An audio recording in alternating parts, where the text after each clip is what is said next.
As I said in the first Zoom room, today's lecture is going to be on doing NLP with noisy text. So first, we're going to talk about like what exactly is in the sort of canonical deep NLP training corpus. And we'll move on then to talking about what noise really means in this context, problems that we run into with noise, and then various denoising approaches that we might pursue. And I'll finish up with just some final words and some sort of scattered thoughts on this entire topic and other resources to check out. So the first thing I'll talk about is the type of corpus that some of the transformer-based models we've discussed already are trained on. So yeah, the question at the top, what are these deep NLP models trained on? We've discussed this previously in part, and essentially they are kind of a collection of or individual clean texts.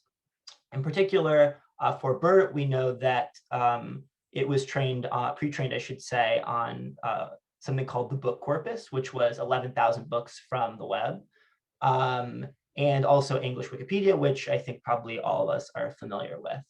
And I note here also that there is some sort of cleaning that goes into this process of using these like web scrape texts, because you have to kind of, ignore lists, tables, headers, clean out the HTTP, and so on and so forth. So some effort does go into the process of doing something first, processing this scrape text before you actually do pre-training on it.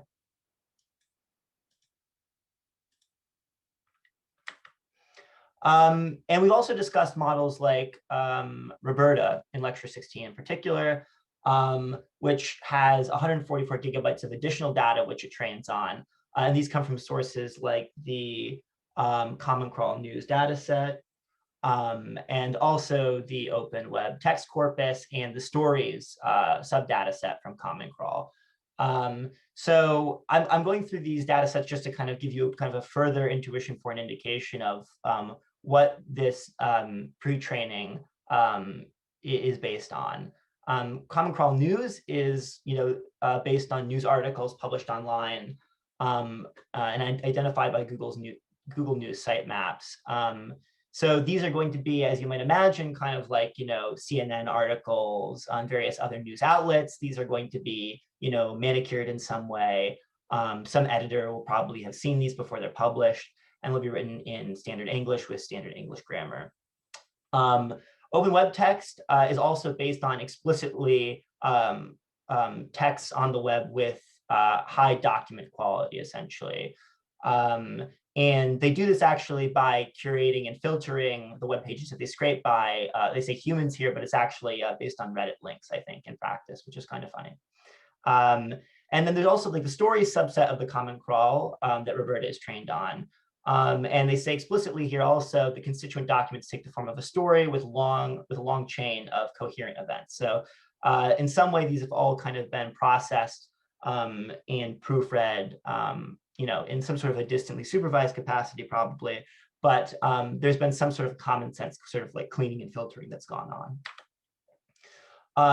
And this is not just true of BERT and Roberta.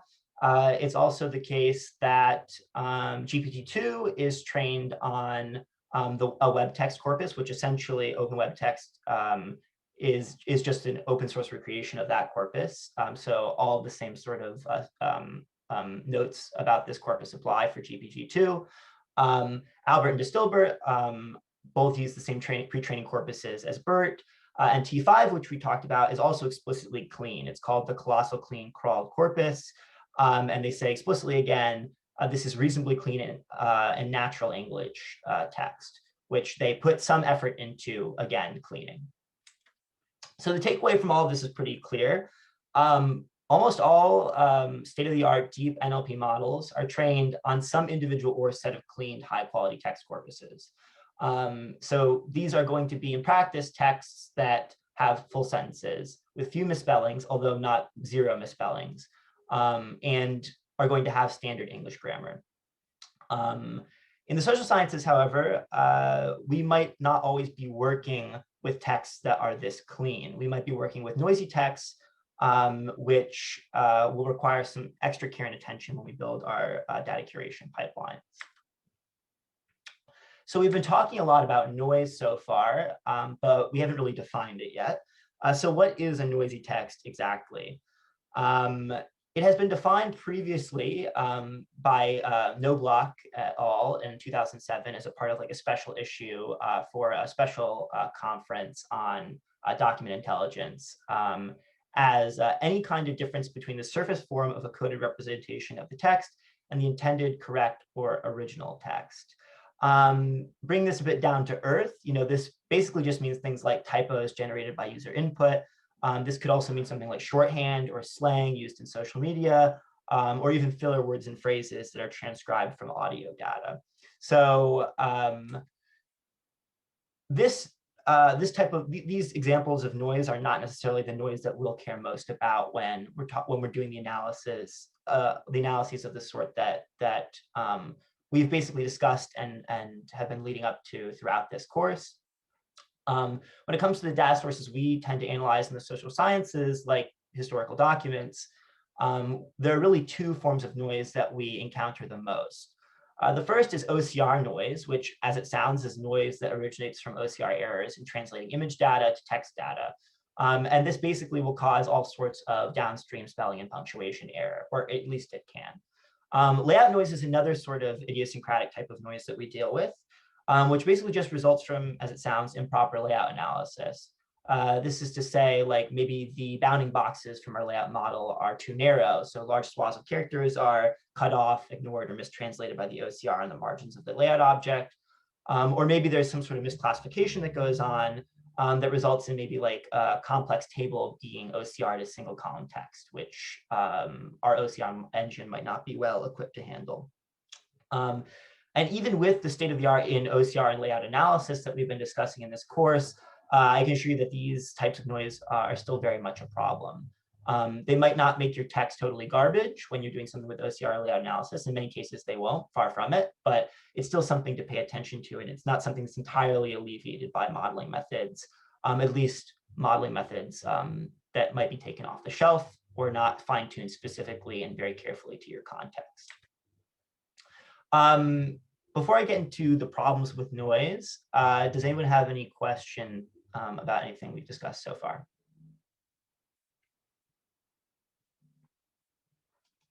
Okay, awesome. So the problem with noise.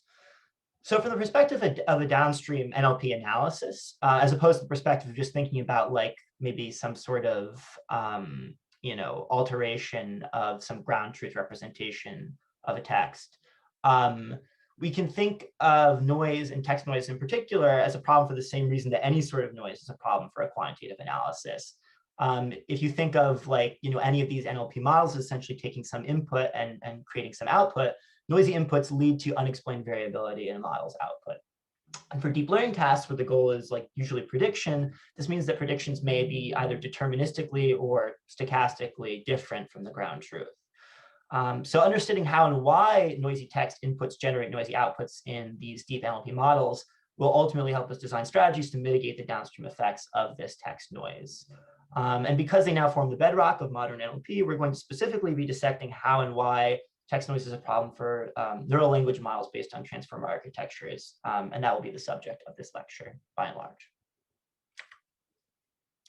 So at their core, many transformer-based NLP models are neural language models, as we've been discussing as well in this course. And BERT is a prime example of this. And the BERT architecture, the kind of perspective of a transformer as an encoder, is in many ways a language model. And what they do is they create informative, context-dependent numerical representations of inputs. This is like the encoding process. And those representations are then consumed for downstream analyses. An example of which would be something like maybe text classification or something like question answering or information retrieval. So models like BERT are, as we've discussed, pre-trained. And they're pre-trained to generate representations of text that help them succeed at tasks like mass language modeling and next sentence prediction. This is explicitly true for BERT and is almost, almost true for a lot of other models. So, to be a good language modeler in some sense means to have a lot of natural language understanding, to have learned a great deal about the syntax and the semantics and the tone of a corpus of text. So by doing these pre-training tasks like mass language modeling and next sentence prediction, the representations of text that are built up become quite good at doing this sort of language modeling. They become the sort of representations of text that are necessary to do good language modeling, and therefore they're very information dense. And as you heard before, there's lots in a BERT embedding, and that's why, because these embeddings need to contain a lot to do the task of language modeling, in this case, mass language modeling, very well. However, as is the case in supervised learning, kind of writ large, a neural language model can only learn from what it has seen before. And as we've just discussed, almost every state-of-the-art pre-trained transformer has seen very little noise, especially social science relevant OCR and layout noise. So as a consequence of that, a transformer-based model pre-trained and fine-tuned exclusively on clean corpuses may not possess a true understanding in some sense of a noisy text, leading to representations of that text in the embedding space that would deviate from an ideal or a ground truth representation of that text. And this will inevitably result in worse performance on any sort of downstream task you might be interested in. So we know how transformer-based neural language models work, and we can also therefore think more about just how a transformer-based neural language model would fail to understand a noisy text. In some sense, we'll go through kind of like in theory what the autopsy of a failure of processing noisy text would look like. So the first problem would result from tokenization troubles. We'd have misspellings in noisy text that could cause the word piece tokenizer of models like BERT or another subword tokenizer to end up essentially, quote, breaking the misspelled words into subwords whose meaning can be very different from the meaning of the original word. And therefore, the looked up embeddings of these tokens in the process of creating input embeddings can have meanings that don't well approximate the meaning of their ground truth word. In the limiting case here, you could think that like when an OCR is completely garbled, the input embeddings will clearly have no relation to the ground truth text they're meant to represent. You'll basically just be looking up nonsense subwords and feeding those in as input embeddings to the BERT model or a similar model. Another problem here that we could expect to arise, I'll call here like attention misapprehension, which is, from some previous literature, we know that among other things, BERT's attention heads pay close attention to punctuation. And when punctuation errors flood a piece of text, a pre-trained BERT will attend to what are essentially erroneous periods and commas earnestly and unwittingly, as if they were real periods and commas. Similarly, given their clean training corpuses, we can assume that BERT's attention heads and feed-forward neural networks, which compose most of the weights of BERT, will have had little reason to learn, essentially, to detect patterns in a text that should be ignored, or reinterpreted, at least, in a way that's befitting of noise. And especially in a paradigm where there is global self-attention, which isn't true in some models, maybe like long-form or big BERT, but is true in BERT and many other models. Every contextual embedding in a transformer layer would be affected by earnestly attending to even a few erroneous input tokens induced by a misspelled word. And as we'll talk about shortly, this is not to say that just essentially introducing one erroneous token will entirely destroy your downstream NLP analysis or completely deteriorate the representation of that text. But it is something that we can expect will happen, at least in a small extent. There's also going to be, in practice, I found this definitely to be the case, sentence segmentation struggles. So in addition to these token level tasks like MLM, BERT and many other transformer-based models are pre-trained on sentence level tasks like next sentence prediction to help build natural language understanding. But when punctuation and misspellings are frequent, sentences are difficult to just segment as inputs to the model. And the processing of sentence fragments, which might that might be what you can only reliably give to the model when you have noisy text, will contribute to a further sort of distributional shift in the noisy data that one of these off-the-shelf pre-trained models sees at inference time. So there was, and in practice now, we'll talk about like what the empirics of feeding noisy text into a model like BERT are. And there was an important, I think, important 2020 paper that actually gives some estimate of the deterioration accuracy based on noise for a model like BERT. And what they do is they kind of have a sampling of downstream tasks and then artificially inject noise into input texts before they complete these tasks. And the most sort of like striking plot from their paper is below. And what it basically just shows you is that there's a sharp linear decline in performance with respect to noise. So when you synthetically, sort of artificially noise a text up to 15% even, you'll see like your accuracy dips to about 50%, whereas with zero noise, it's hovering above 90. So it's not like if you introduce, one misspelled token out of a million, you're going to, irrevocably destroy any sort of like hope of doing a coherent downstream analysis. But you can see that, even on the margin, a little extra noise can wreak some havoc downstream. And intuitively, another way of sort of empirically assessing the impact of noise in doing sort of deep natural language processing is to embed a clean and noisy version of the same underlying text and measure the distance between those respective representations in embedding space relative to, say, a different cleaned embedding text or maybe a denoised version of the same text. And this is something that we've actually experimented with in the context of OCR noise for a particular use case in our research. And we have kind of a very tentative sort of finding based on sort of a toy data set that for certain models like Roberta, mild OCR noise from high quality document scans might not actually disturb a ground truth embedding by very much, which bodes well for downstream analyses.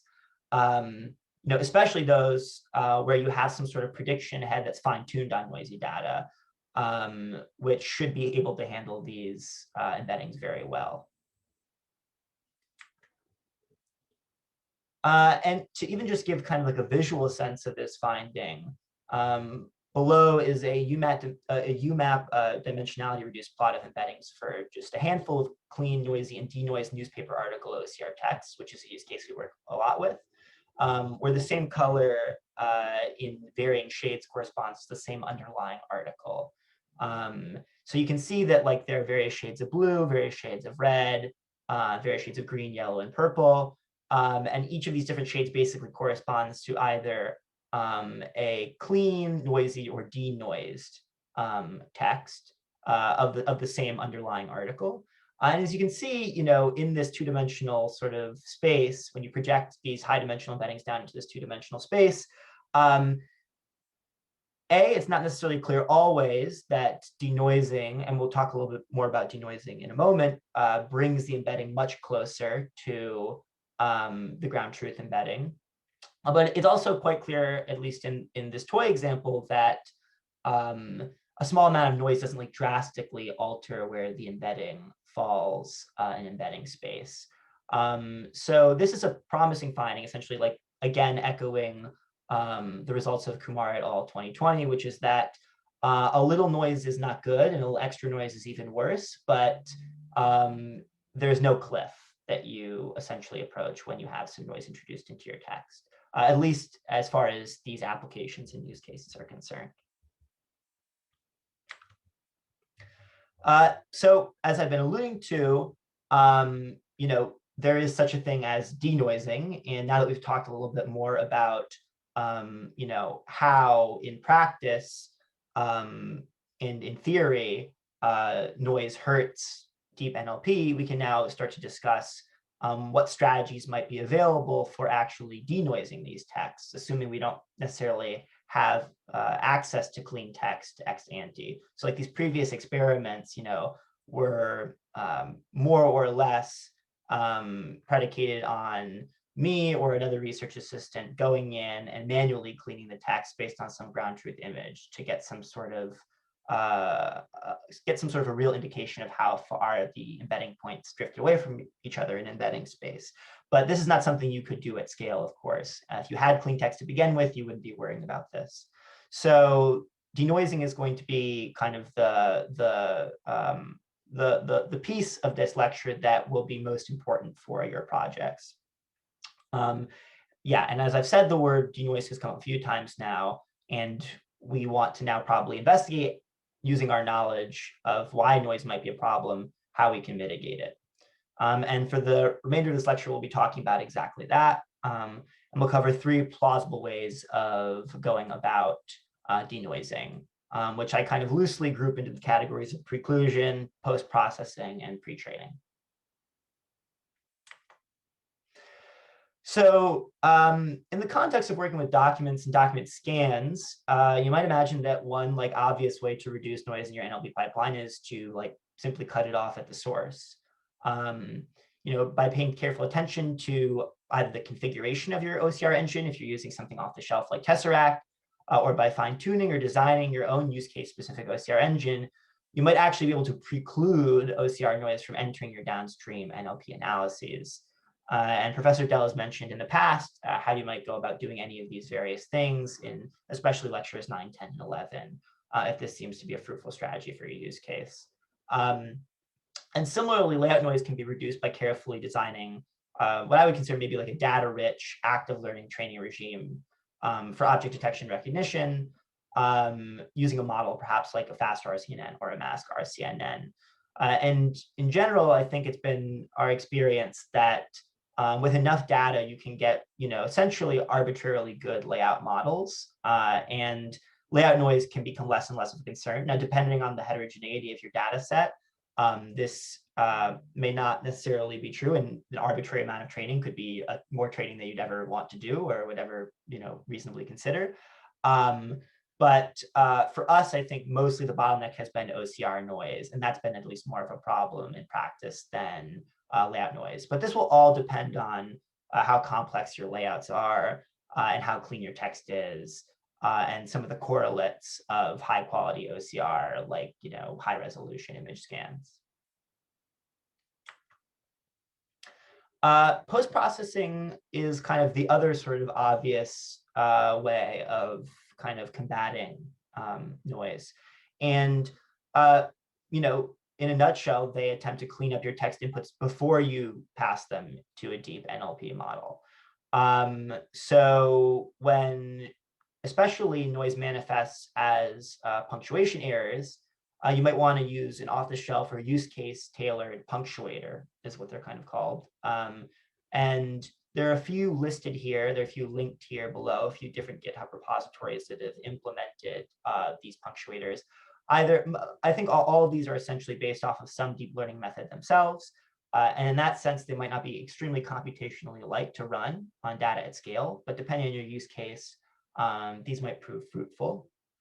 Another thing to mention about some of these punctuators is that some of them are meant to work on completely unpunctuated text. So this is not obviously the output you'll get from your OCR unless systematically all of your periods and commas and so on and so forth are super light and are not being detected at all. So you might adopt an approach where you kind of strip your text of punctuation before you run one of these, or you might just consider that they're not appropriate to run for your use case, in which case you might actually consider modifying one of them to work a little bit better for exactly what you're interested in cleaning up. And specifically when OCR or layout noise manifests as spelling errors, you could apply a commercial spell checker first and foremost, is kind of the low-hanging fruit solution there. Or you might even want to build a custom spell checker using a spell checking dictionary, many of which are freely available online and are used by various open source operating systems and softwares. And this might just help you basically, again, further tailor your denoising approach to your use case. Or you could maybe even employ or adapt a more sophisticated model like a lexical normalizer or some sort of deep spell corrector. And below you have a few articles and papers that I think in many ways exemplify these approaches to doing what is essentially spell correction in many senses in kind of a sophisticated and robust way. I have this paper from 2019 called Enhancing BERT for Lexical Normalization. You have contextual text denoising with masked language model. And also this blog post, which I think is still pretty instructive on how to use even something like BERT to improve your OCR accuracy. Any of these papers or articles would be, I think, beneficial to look into if you're concerned about noise for your project. And specifically, the first two papers, I don't think necessarily have a very robust code base associated with them. So it might be another case of this is more sort of, food for thought for implementing something of your own. The nice thing about the last article here is that it's kind of a step-by-step tutorial for building essentially a spell checker with BERT. And when you do go about building that and coding it yourself, it should be pretty clear how you can customize it for whatever you're interested in, or what you can take out safely, and maybe what might be extraneous. And it's also the case that none of these things will at all resemble what you need for your use case to do denoising. In which case you might want to just come entirely with your own model or strategy, which could reasonably be learned, or if the sort of errors that you're seeing are systematic enough, maybe even rule-based in some contexts. As an example, in some of the research we've been doing, it's been the case that in many of our documents that we are scanning and then performing layout analysis on, and then OCRing, periods are frequently mis-OCR'd as commas, and commas are frequently mis-OCR'd as periods. So one idea here might be that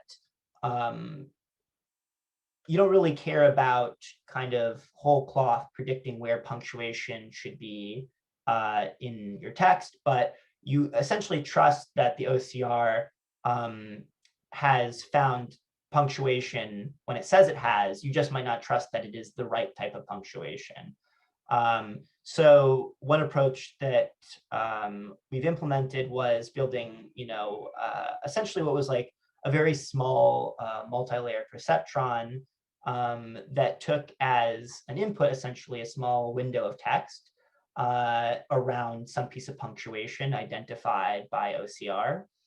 And it used as features one-hot encodings of the characters surrounding that punctuation, that window, to try to predict whether or not the punctuation that was at the center of that window identified by OCR was indeed like what it said it was, or if it was really maybe a period, or if it shouldn't be there at all. So it kind of became like a three-way classification problem of sorts.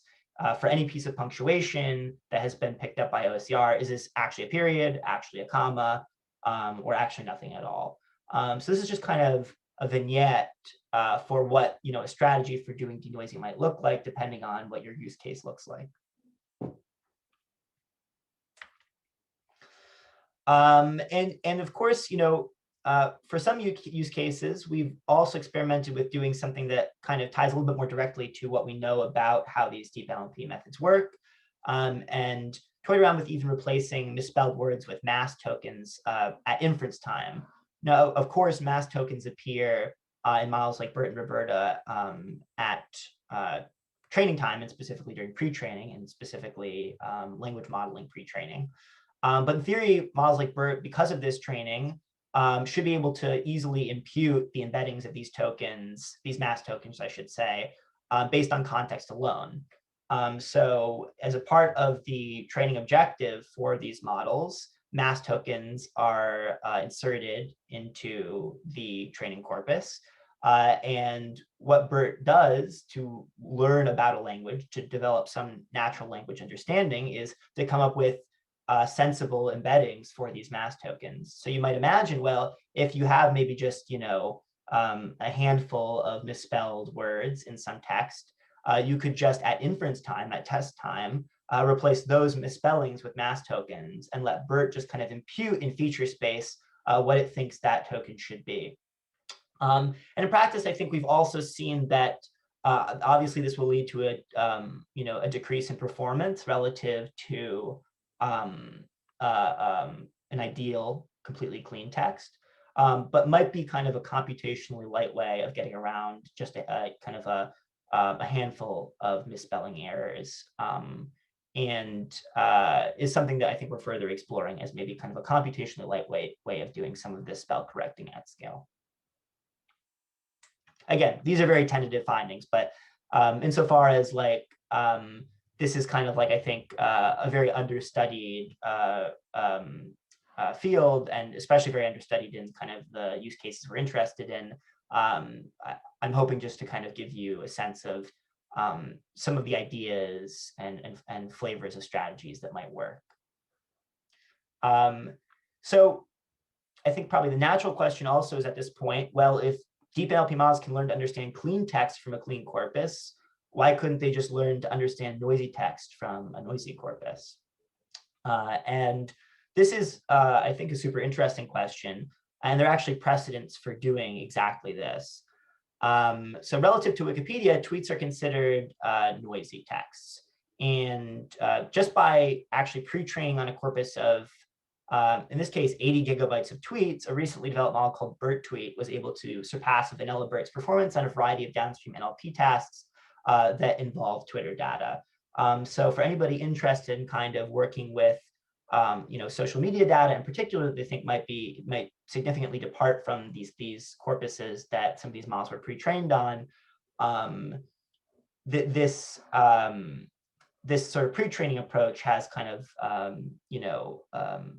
a very obvious and immediate precedent in the literature.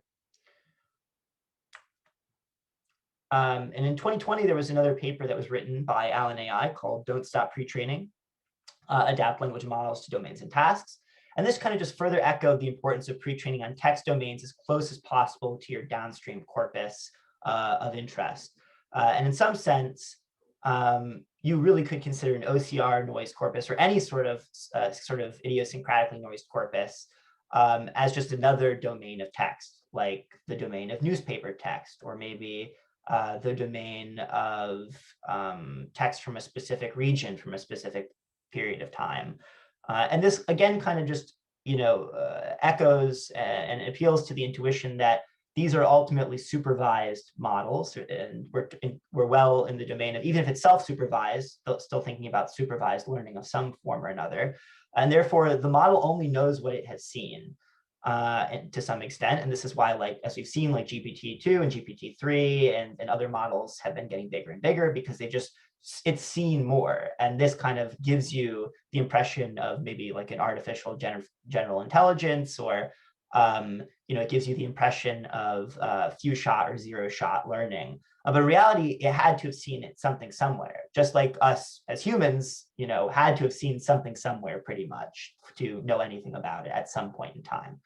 So I think that that analogy would still hold. And there was another 2019 paper from some authors at Facebook AI Research that found that training a neural machine translation model on a very specific diet of synthetic noise. Again, these are things like, to Jamie's question, like what sort of noise is this? This is things like random character deletions, swaps, things of that nature.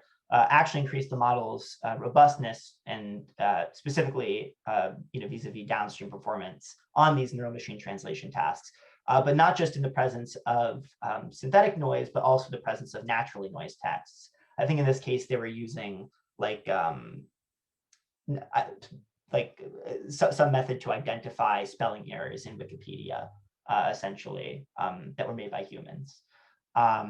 So this again gives more kind of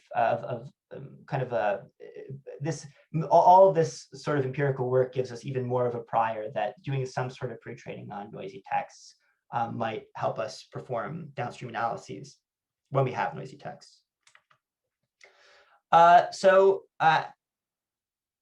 With all of these sort of denoising approaches now laid out, and after kind of discussing exactly how noise can interfere with a deep neural language models functioning, you know, understanding what approach you should use is also, I think, going to be important to discuss. You know, first and foremost, I think it bears mentioning that this idea of pre-training a model on a noisy text corpus could be somewhat onerous, not only from the perspective of assembling this corpus of noisy text, which is, you know, kind of an obstacle unto itself, but as is printed on the slide here, BERT alone required 4 weeks of distributed training on like 8 high-performance GPUs. So again, this is the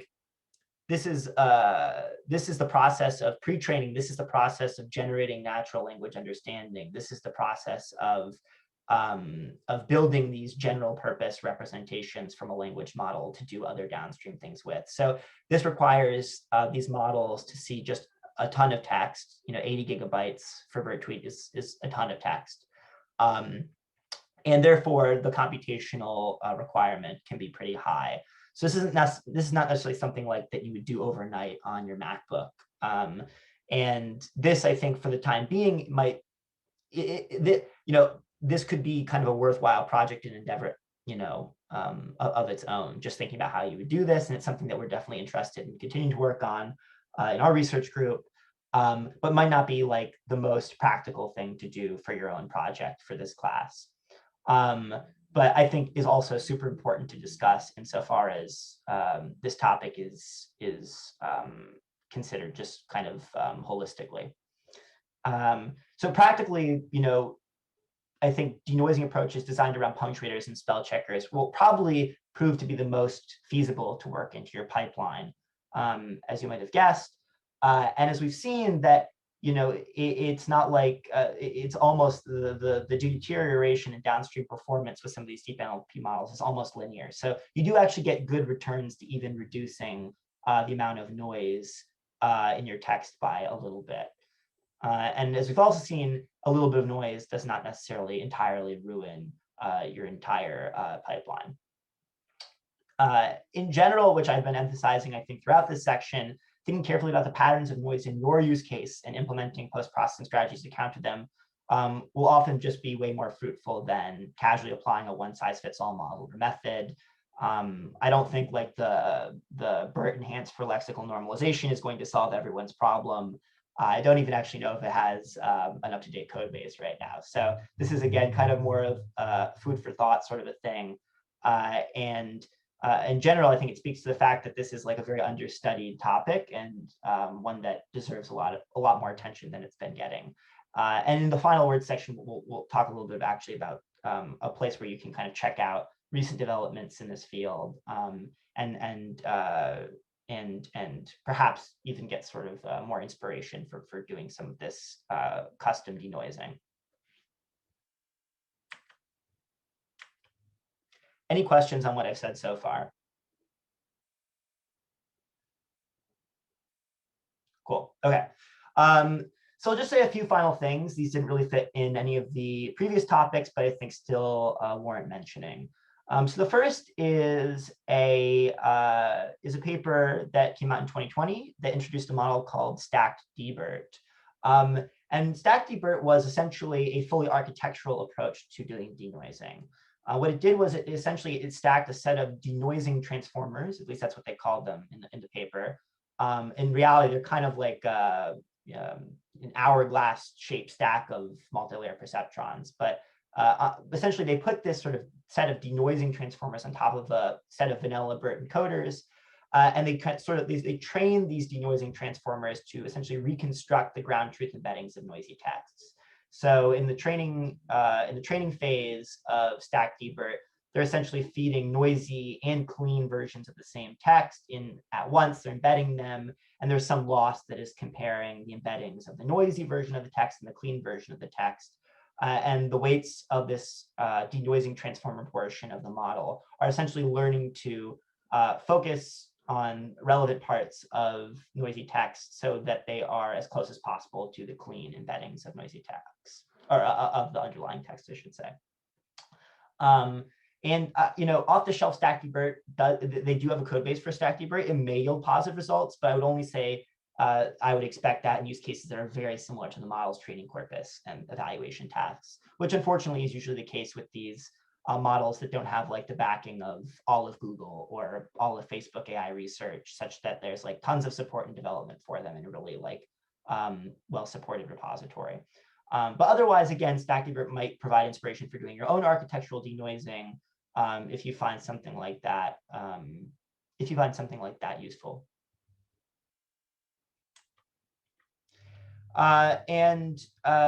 So this is, I noted this just a moment ago, and this is kind of touching on like where you might continue to read about approaches to denoising.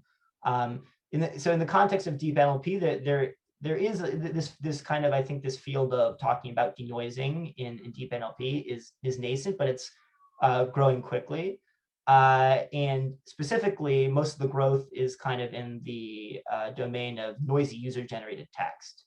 So this has applications to a lot of different, commercial sorts of outlets, which makes sense. That's why it's growing the quickest, because it has a lot of commercial application. And every year, a well-known NLP conference called the Conference on Empirical Methods in Natural Language Processing holds a workshop on noisy user-generated text called WNUT, which is definitely a treasure trove of newly published denoising papers. And visiting the website and the accepted papers section of that website for WNUT might give you even more sort of ideas for how you could do denoising if it's severe enough in your use case. And the very last thing that I'll say today is that, the focus of this lecture was on managing and understanding noise in the context of these transformer-based neural language models. But for some use cases and analyses, there just might be, very promising alternatives to doing NLP, alternatives that don't involve transformers at all, especially when you have a corpus that is really, really noisy.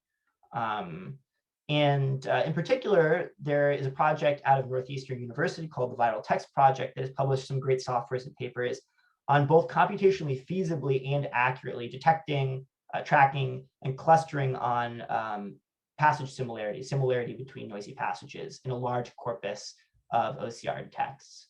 So this is something I would definitely check out at viraltext.org if this idea of like clustering or detecting or tracking similar passages in a large corpus of noisy texts is interesting to you.